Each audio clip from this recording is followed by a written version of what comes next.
Hey, this is Cahill, host of the Let's Talk About It podcast. This podcast is about motivating and inspiring professionals in the beauty industry. If you like this podcast, make sure you subscribe and enjoy the interview.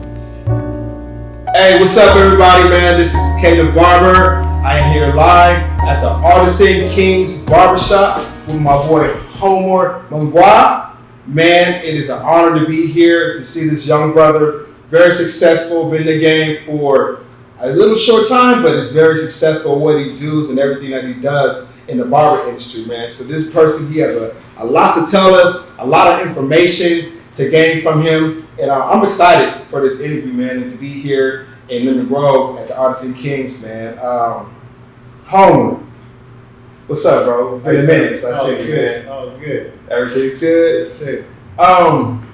I've seen you, from the San Diego Barber Fest doing battles when you were at Paul Mitchell, right? And I think this was like 2018. Right. You just started at Paul Mitchell, you were doing your thing, and I remember looking at your craft and like, man, this brother right here is going to be good in the future, And that was only like 5 years ago. Now, since in 2023, we're here in your barbershop called Artisan Kings, man. Right. The process has grown and you've gotten just better and better at your craft, bro. I want to tell you that I'm happy for you, what you've been doing.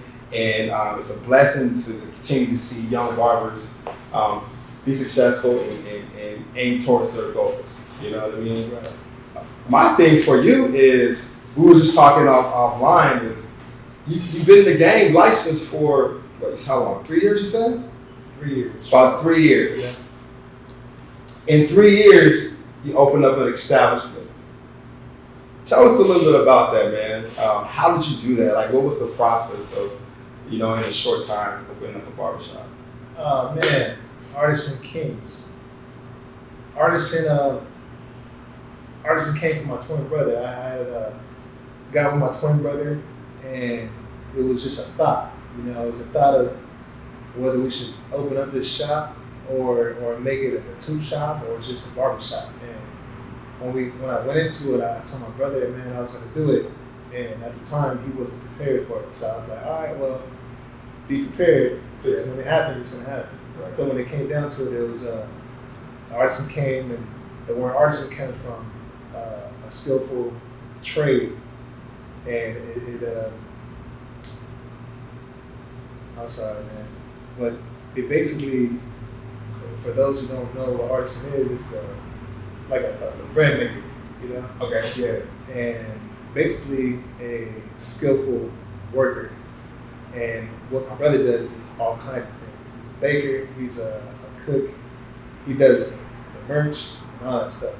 And when we thought of Kings, man, it was King of all kings, our Lord and Savior, Jesus Christ. And put it together, and I was like, all right, we'll just make that become one. And the process of doing that was, instead of making a thought of it, man, I had to just try and just step into it, put it in action, And right. I couldn't do it without the support of my own family. Right. So I knew, with my twin brother right beside me, I knew for sure I was going to make it happen. So ever since then, I just kept it going from there. Right. Did you ever see yourself, like when you started at your barbershop after you graduated from Paul Mitchell, that it will only take you 3 years to open up this establishment? Not at all. Not at all.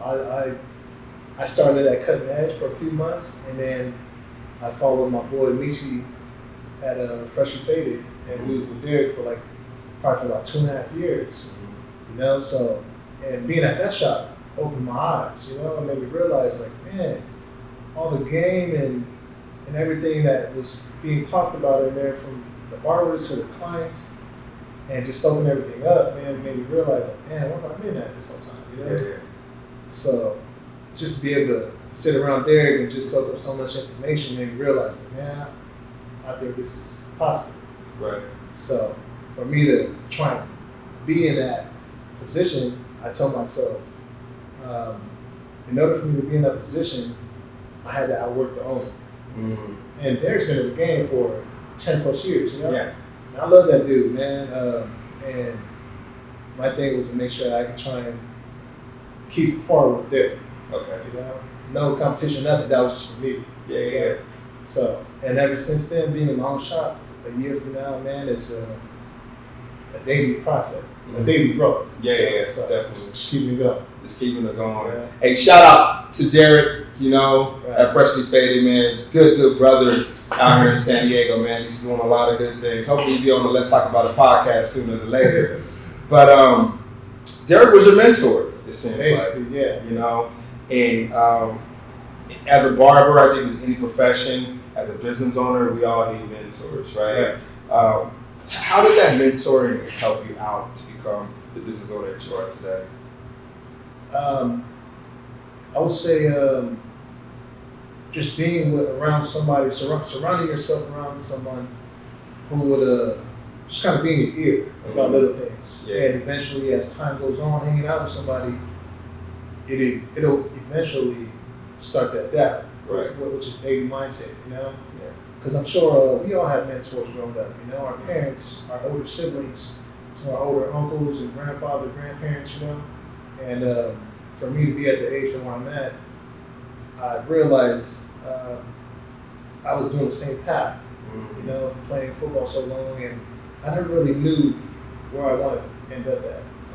And being around someone different, and for me to be Polynesian, Samoan, you know, it's rare that you able to see us in a barbershop. You know, we're talented. Everyone's talented and gifted, but for someone to open an establishment and keep the ball rolling, man, it's not an easy road, you know. Right. But I'm grateful to keep going through that process. So. Yeah, the process is real, man. Yeah. And one thing I love about the process of barbering is that it's an everyday process. Right. You know what I mean?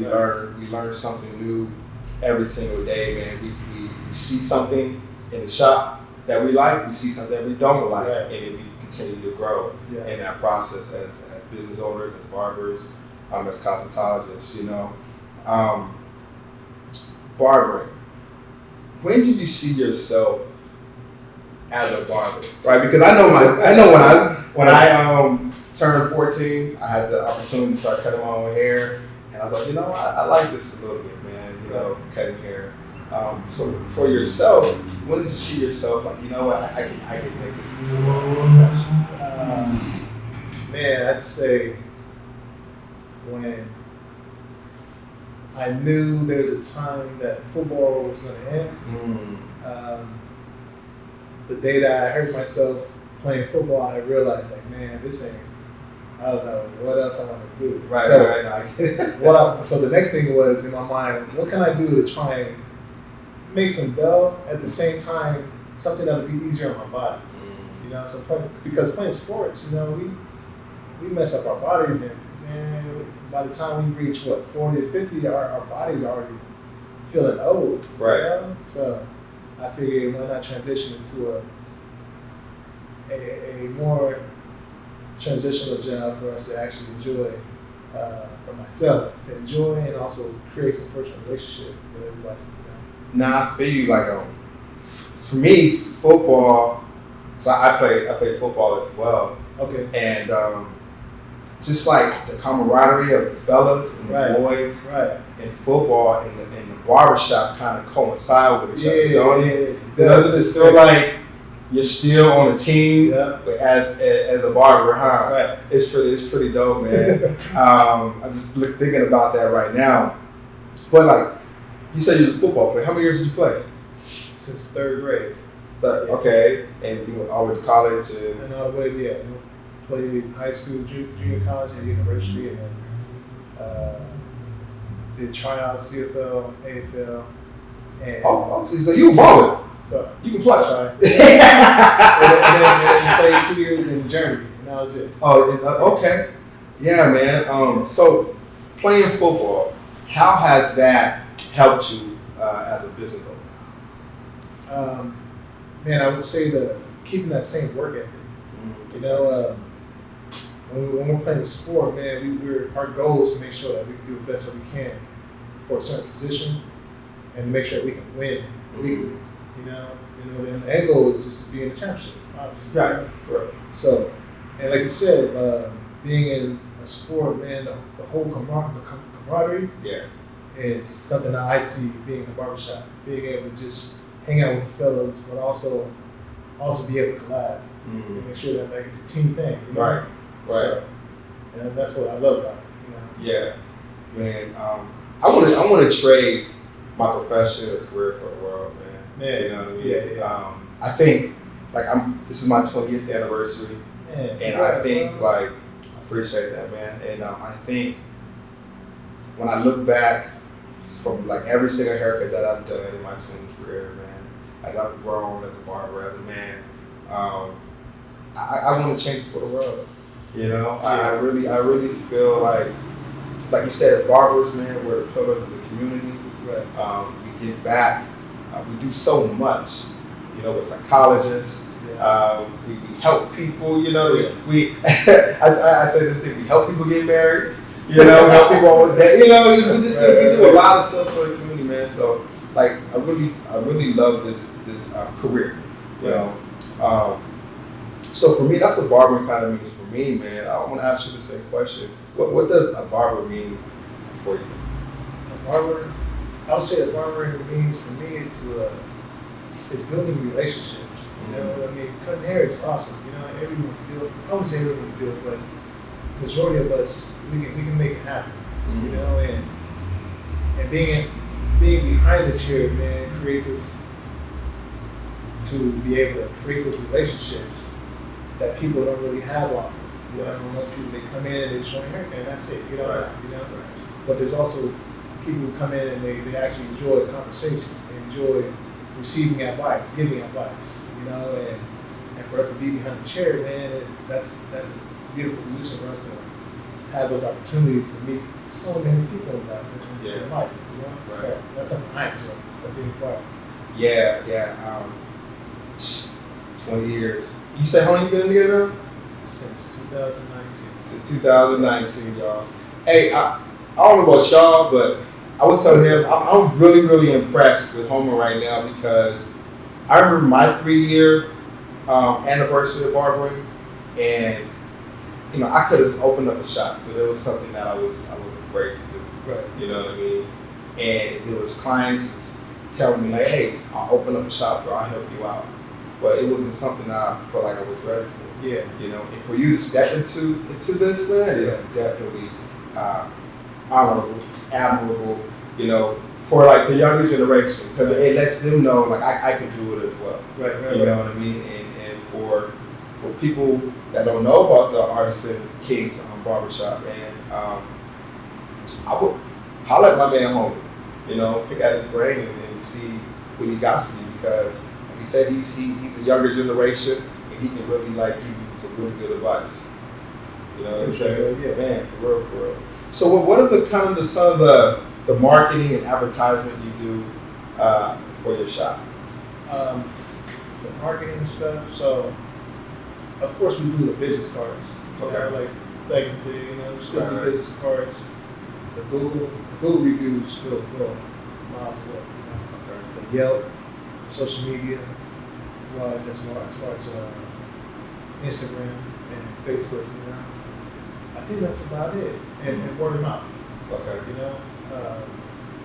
And I'm still, for me to be in a position of an owner is still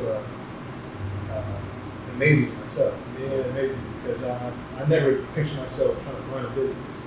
I'm always the guy behind the scenes. Like I'm always down for the labor. I don't mind doing the work, get it out the way, and then I can enjoy my day. Right. But for me to be the face of it is more of a bigger role for me to play. You know? So that's as far as marketing, and that's something I go by. Right. So you said the Google reviews is something that works out a lot for you. Like, how was that? Explain that a little bit. So for the Google reviews, it's more.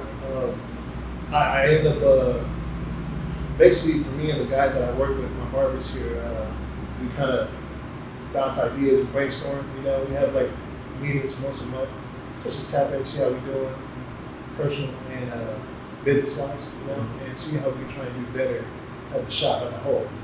So, and for the Google reviews, one of the things that we do is the QR code barber chip. And it has like different sayings on there. Like for one of them, it's like it says "Love your barber," leave a Google review, and the other one I don't know what you said. Okay, I'm here. It says "Love your barber, leave a Google review." Okay, yeah. But that's one of the things that clientele they see when they sit down and they sometimes grab their phone and they use their phone and leave a review. And so far, we've made, I think we're about like 70 reviews now. 70. Yeah. Okay. The shop's only been open for a year. So, do you guys push the Google reviews, No, or is this like an organic thing? It's Okay. That's something I really work towards, making sure that we can do things authentic. Okay. So. No, that's dope. Yeah. I know Google reviews and Yelp ads, all that stuff is a great avenue. I know we helped out myself in the barbershop, man. Yeah. I mean, we had like over 150 like Google reviews, by the time I closed down, man. And like that ship is up into like the top 10 as far as like within the black owned barbershop. Right. Yeah, I was on the first page. Nice. You know what I mean? It really helps out like as a business owner to be on Google, to be on Yelp, and just to be in the different avenues, because we're in more of a digital era now than before, so like it's really important that as a business owner you have these avenues people can reach you. And it what's crazy is that people actually read reviews. Yeah. Am I right or wrong? People read reviews. Yeah. I'm not a review reader type of person. My wife should be like, "What are the reviews?" And I'm thinking to myself, "Man, who cares? Just go try to play it. If you like it, we like it. We don't, we don't." But people actually read reviews, so it's definitely good, man, to have that as a business owner.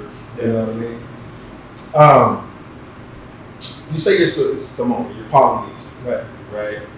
The Polynesian culture is, through my experience, is a very, very close-knit, family-oriented culture. Right. You know what I'm saying? How do you infuse pretty much the Samoan Polynesian culture into the barbershop? Man, pretty much when people they come in and they ask, it's the majority of them they're amazed to see how the owner is Samoan. Majority of times we go to a barbershop, it's like a black-owned barbershop, or any other culture. But it is super uncommon to come across a Samoan barbershop. Right. So when people see the pictures on the walls and the tattoos from the arms and the other pictures, I do my best to try and break things down. And the majority of it is just showing that how we're so friendly people. One of the the nicest people you can meet on the planet. Right. And majority of this you'll probably catch us on a football field or security guard. Or, Right. WWE or something. Right. And I figured for someone to start something different, I thought I'd break the cycle and do something that Jordan would do. That's being in the barbershop. So. Yeah. When I walked into your establishment, the first thing I noticed was like, oh yeah, I feel like I'm in Hawaii somewhere. You know what I mean? All we missing is the sand and the Corona. That's it, bro. That's all we need. An umbrella and a drink or something. Feel like I was on vacation. But you're doing a really, really good job with it, man. Appreciate it. Like I said, like we talked offline before, you're probably one of the first Samoan barbers I've ever met. And I think that's a good thing because what that's going to do, man, is kind of show other Samoans that we can be barbers as well. Right. You know what I mean? And I think that's important because it's good to interact and see that the profession is growing in the right direction. 100%.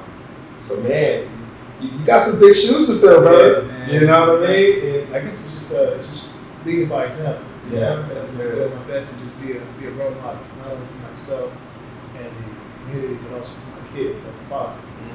So And I'm sure there's quite a few talent, so much talent and gifted people, Polynesians like us, like myself, you know, and that's been cutting hair or doing hair, period, you know, and maybe majority of them probably just are too afraid to try and step into doing business, you know, when it comes to opening an establishment.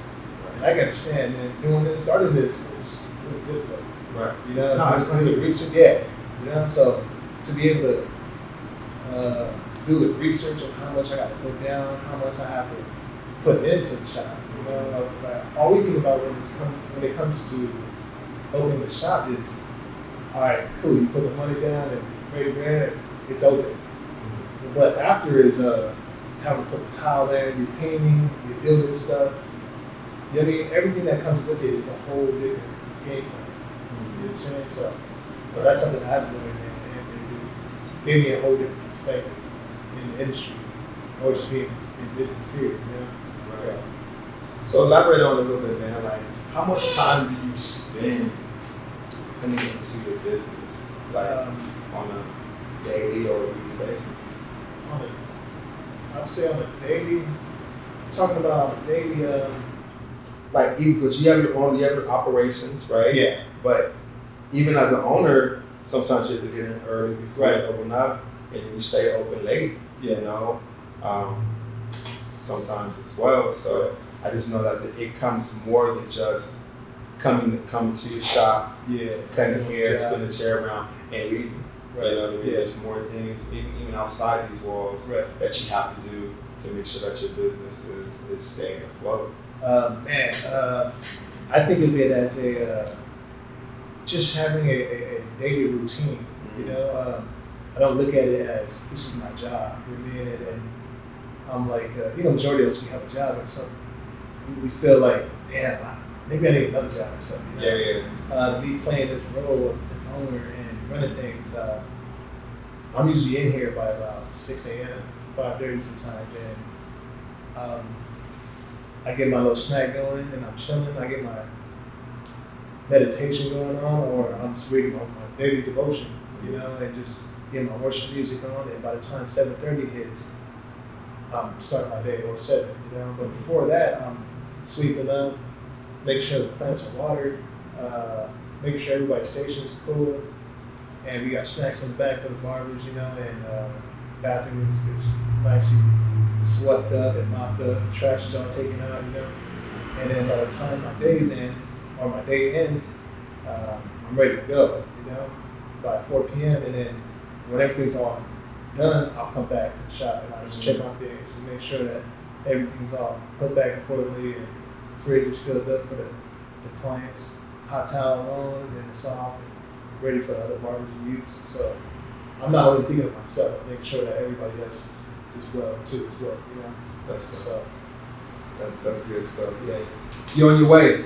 Yeah, you're on your way, man. You're starting off right. You know what I mean? You know, a lot of people are asleep at 5:30. Yeah.